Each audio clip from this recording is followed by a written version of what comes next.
காவேரி ஆஃபீஸில் இருக்காங்க. அப்போ விஜய் வந்து பார்க்குறாரு. என்ன கேபின் ஓகேவா அப்படின்னு சொல்லிட்டு கேட்குறாரு. ஓகே தான். ஆமாம், நீங்கள் எனக்கு எதுக்கு தனியாக கேபின் கொடுத்தீங்க? உங்கள் கேபின்லேயே ஒரு சேர் போட்டால் நான் அங்கேயே இருப்பேன்ல அப்படின்னு காவேரி சொல்கிறாங்க. அதுக்கு விஜய் சொல்கிறாரு, அதெல்லாம் வேண்டாம் தான் உனக்கு தனியாக இடம் கொடுத்துருக்கேன் அப்படின்னு சொல்லிட்டு. சரி, எனக்கு என்ன வேலை இருக்குது அப்படின்னு காவேரி கேட்குறாங்க. உனக்கு ஒரு வேலை கூட கிடையாது. இங்கேயே உட்காந்து போர் அடித்து தாங்க முடியாமல் நீயே வீட்டுக்கு ஓடணும் அப்படின்னு சொல்லிட்டு விஜய் சொல்கிறாரு. இந்த காவேரி எப்போவுமே ஓட மாட்டா அப்படின்னு சொல்லிட்டு காவேரி சொல்கிறாங்க. அதை கேட்டோடனே விஜய் சொல்கிறாரு, காவேரி நிற்குதா ஓடுதான்னு பார்க்கலாம் இரு அப்படின்னு சொல்லிட்டு அங்கேருந்து போகிறாரு. விஜயோட ஆஃபீஸ்க்கு ஒருத்தவங்க வந்திருக்காங்க. ஸ்பான்சர் கேட்கறதுக்காக வந்திருக்காங்க. அவங்கள அஜய் பார்க்குறாரு. இன்னொரு ஸ்டாஃபை கூப்பிட்டு, இங்கே போ, இவங்கள கூட்டிகிட்டு காவேரி கிட்ட போய் சொல்லு, விஜய் தான் அனுப்புனாரு, இவங்கள பார்க்க சொல்லு அப்படின்னு சொல்கிறாரு. சரின்னு சொல்லிட்டு அந்த ஸ்டாஃப் உள்ளே கூட்டிகிட்டு போகிறாரு. காவேரி மேடம், இவங்க வந்திருக்காங்க, எதுக்காக வந்திருக்காங்கன்னு உங்களை விஜய் பார்க்க சொன்னார் அப்படின்னு சொல்கிறாரு. சரிங்க அப்படின்னு சொல்லிட்டு காவேரி சொல்கிறாங்க. வந்தவங்க பேசுகிறாங்க. நான் வந்து எனக்கு ஒரு ஃபேஷன் ஷோ எங்களுக்கு போயிட்டுருக்கு, அதுக்காக நான் வந்திருக்கேன், எனக்கு வந்து நீங்கள் ஸ்பான்சர் பண்ணால் நல்லாயிருக்கும் அப்படின்னு சொல்லிட்டு கேட்குறாங்க. அதை எல்லாத்தையுமே பார்க்குறாங்க. பார்த்துட்டு ஓகே இந்தாங்க, இதில் 5 lakhs இருக்குது அப்படின்னு சொல்லிட்டு செக்கு தராங்க. அதை வாங்கிட்டு போய் கொடுக்கும்போது அஜய் பார்க்குறாரு. 5 lakhs கொடுத்துருக்கியா, நல்லா மாட்டின நீ அப்படின்னு சொல்லிட்டு அப்படியே சிரிக்கிறாரு. சரி ஓகே கொடுங்க அப்படின்னு சொல்லிட்டு அப்படி உள்ளே வராரு. விஜய் கிட்ட வந்து சொல்கிறாரு, 5 லட்சம் ரூபா இன்றைக்கி நமக்கு நஷ்டமாக இருக்குது அப்படின்னு சொல்லிட்டு அஜய் விஜய் கிட்ட சொல்கிறாரு. என்னாச்சு, ஏன் அப்படின்னு சொல்லிட்டு பயங்கரமாக கோவப்படுறாரு.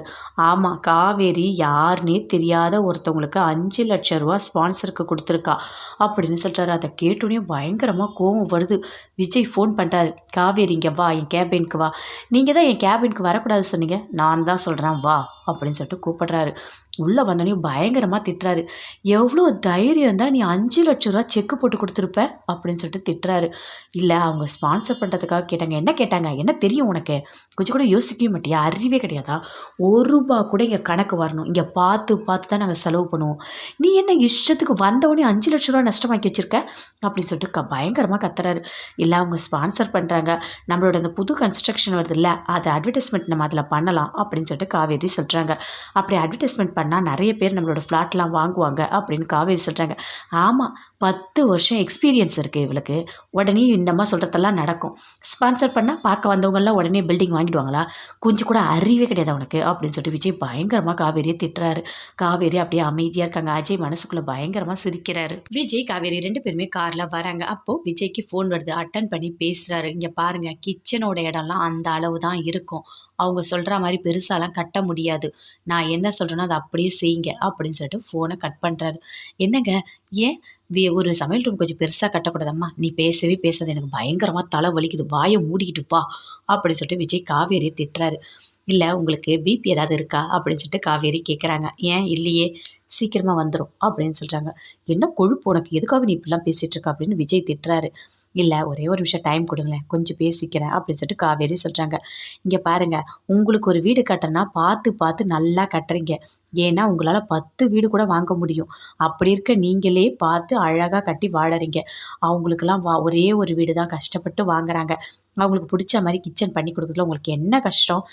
ஒரு வீட்டில் சமைக்கிறோம், 3 வேலையும் கிச்சனில் தான் இருக்கும், அப்போ அந்த கிச்சன் கொஞ்சம் பெருசாக இருந்தால் தான் நல்லாயிருக்கும் அப்படின்னு சொல்லிட்டு காவேரி சொல்கிறாங்க.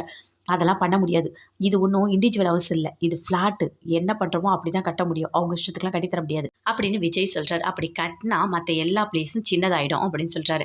இல்லைங்க, அதுக்காக சொல்லலை, நீங்கள் கட்டின வீடெல்லாம் பார்த்தேன், ஹால்லாம் பெருசாக இருக்குது, ஆனால் கிச்சன் குட்டியாக இருக்குது, எனக்கு என்னவோ பிடிக்கவே இல்லை அப்படின்னு காவேரி சொல்கிறாங்க. இப்போ உங்களுக்கு என்ன பிரச்சனை? கிச்சனை பெருசாகனா ஸ்டடி ரூமை கட் பண்ணுங்கள், கிச்சன் பெருசாகிடும் அப்படின்னு சொல்கிறாங்க. என்ன ரொம்ப ஓவராக பேசுகிறேன், என்னவோ அப்படியே பில்டிங்லாம் நிறைய கட்டியிருக்க மாதிரி பேசிகிட்டு இருக்க, வாயை மூடிட்டு வா அப்படின்னு சொல்லிட்டு பயங்கர கோமா விஜய் காவேரி திட்டுறாரு. கங்கா குமரன் 2 பேருமே துணி தச்சிட்டு இருக்காங்க. அப்போ கரெக்டாக வராரு. வந்தவொடனே என்னென்ன ட்ரெஸ்லாம் தச்சிட்டியா அப்படின்னு சொல்லிட்டு நிவீன் கேட்குறாரு. தச்சிட்டேன், நீ போட்டு பாருவா அப்படின்னு சொல்லிட்டு நிவீனை கூப்பிட்டு போட சொல்கிறாரு. ஐயோ நான் போடலண்ணே, நீ போடு சூப்பராக இருக்கும் அப்படின்னு சொல்லிட்டு குமரனை போட சொல்கிறாரு. குமரன் போட்டு வராரு. அப்போ கங்கா வராங்க. வந்தவொடனே அப்படி வெக்கப்படுறாரு. சூப்பராக இருக்குங்க ட்ரெஸ்ஸு, ரொம்ப அழகாக தச்சிருக்கீங்க, நல்லா இருக்குங்க அப்படின்னு சொல்லிட்டு இருக்காங்க. ஆமாண்ணே சூப்பராக இருக்கு உனக்கு அப்படின்னு சொல்லிட்டு நிவீனும் சொல்கிறாரு. சரி, இன்னொரு ட்ரெஸ் இருக்குது, நீ வச்சு காட்டு அப்படின்னு சொல்லிட்டு கங்கா வச்சு காட்டுறாங்க. அப்படி ஃபோட்டோ எடுக்கிறாரு நிவீன். இதுவும் சூப்பராக இருக்குங்க அப்படின்னு சொல்லிட்டு அதே மாதிரி குமரனும் அந்த ட்ரெஸ்ஸை ட்ரெஸ்ஸை வச்சு காமிக்கிறார். எல்லாமே சூப்பராக இருக்குது, நீங்கள் கண்டிப்பாக ஜெயிப்பீங்க அப்படின்னு சொல்லிட்டு நிவின் சொல்லிகிட்ருக்காரு. சரி, இன்னொரு டிசைன் கூட நான் பண்ணணும் அப்படின்னு சொல்லிட்டு குமரன் அழகாக வரைஞ்சிட்ருக்காரு. என்னங்க வரைஞ்சி தான் பண்ணுவீங்களா? ஆமாம், வரைஞ்சி பண்ணால் டிசைனர், அப்படியே பண்ணால் டெய்லர், அதனால தான் வரைஞ்சி பண்ணுறேன். சரி வா, உனக்கு அளவெடுக்கிறேன் அப்படின்னு சொல்லிட்டு கங்காவுக்கு அளவெடுக்கிறாரு. வெக்கப்படுறாங்க.